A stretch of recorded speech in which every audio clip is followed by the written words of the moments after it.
लखनऊ से रामदत्त त्रिपाठी का नमस्कार।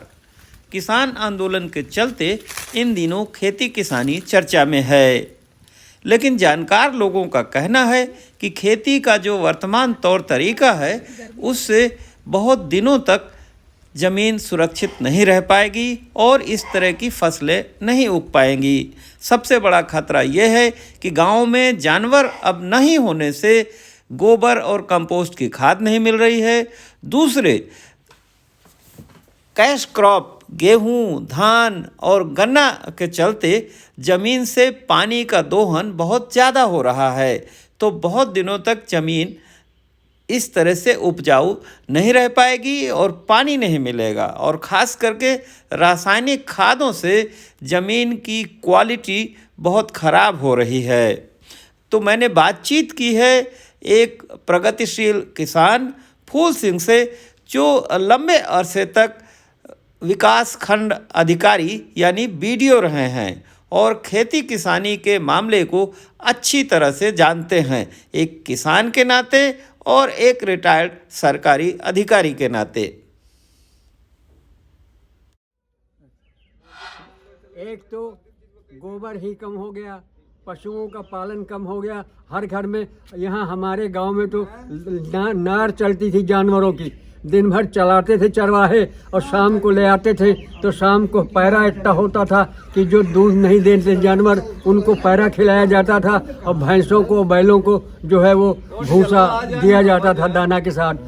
तो एक तो गोबर की कमी हो गई और फिर वो गोबर सड़ाया जैसे जाना चाहिए, कंपोस्ट बना करके वो भी नहीं होता है। अब वो सूखा गोबर का ढेर वो लगा हुआ है, हर एक आदमी के टुंड ढेर लगा है गोबर का, और वो गोबर सड़ा है नहीं, ऐसे चला जाता है। एक तो वो पूरी खेती में पहुंचता नहीं, पूरी खेती में गोबर नहीं पहुंच रहा है।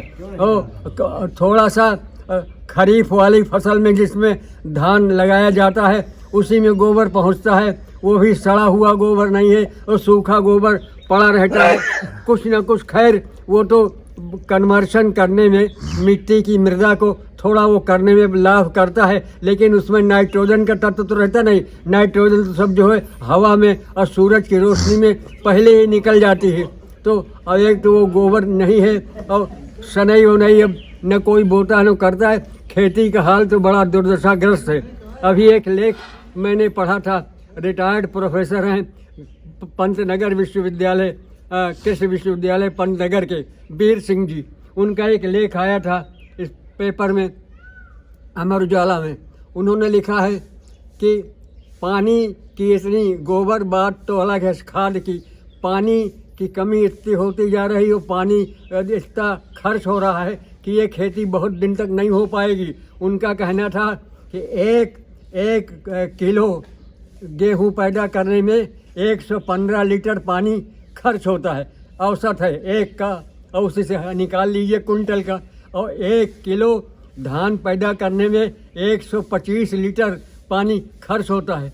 और गन्ना 1 क्विंटल पैदा होने में वैरायटी के हिसाब से 1.5 लाख से लेकर के और 3 लाख तक लीटर पानी जो है गन्ना में खर्च होता है। तो इस गति से कहाँ तक पानी पूरा होगा, कितना पानी धरती से मिलेगा, और खेती तो वैसे भी बहुत खतरे में है।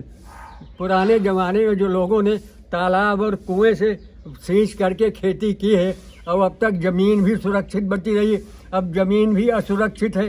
रासायनिक खादों का केवल प्रयोग, उसके बल पर किसान खेती कर रहा है। और सब लोगों के पास गोबर भी नहीं है। जो लोग कुछ पाले हैं, पहले तो नार चलती थी गांव में और सबके पास गोबर होता था, अब तो गोबर सबके पास है ही नहीं है, कहाँ से डालेंगे। और रासायनिक खाद की बदौलत जो है खेती बहुत दिन तक नहीं, इससे पैदावार बहुत दिन तक, खेती की टेक्सचर, मृदा है उसका टेक्सचर खराब हो रहा है, और जो जीवांश है उसमें बैक्टीरिया, वो उसको खुराक गोबर या इस तरह की जो फसल है, सनई, ढैंचा वगैरह सड़ाते थे, तो ये उसकी खुराक है। अब वो बैक्टीरिया को खुराक नहीं मिल रही तो वो मरता जा रहा है, ज़मीन निष्प्राण होती जा रही है। ये स्थिति खेती का भविष्य बहुत खराब है। ये जो खेती के लिए लड़ रहे किसान, ये सब नहीं, इस गणित को नहीं समझ रहे। हाँ, उनके यहाँ एक और लेख निकला था, उसमें निकला था उन्होंने कि 26 लाख पंजाब में, उसने लिखा था 26 लाख वो जो है चल रहे हैं ट्यूबवेल वो वाले, सब मर्सिबल ट्यूबवेल चल रहे हैं, सारा पानी निकाल के बाहर आ जा रहा है। तो खेती कहाँ से फ्लरिश करेगी? मिट्टी में नमी नहीं, नीचे पानी की कमी है, खेती तो बड़ा खेती का। अब उन्होंने लिखा है कि हर साल पंजाब में हर साल जो है 5-6 गांव वीरान हो रहे हैं, लोग खेती छोड़ करके। उन्होंने कहा ज़्यादातर पंजाब में ज़्यादातर गांव में जाइए, आप अचानक पहुँचिए तो वहाँ पर औरतें और बूढ़े मिलेंगे, जवान लोग सब परदेश चले गए छोड़ करके। और पंजाब में ही लिखा उसने कि पंजाबी जो खेती वाले थे आज वो अपने खेतों में मजदूरी का काम कर रहे हैं, मजदूर बन के। खेती वोटी उनकी सब विलीन हो गई, ये खेती की दशा। सुनने के लिए शुक्रिया। पसंद आया हो तो कृपया लाइक करें और मित्रों से शेयर भी करें।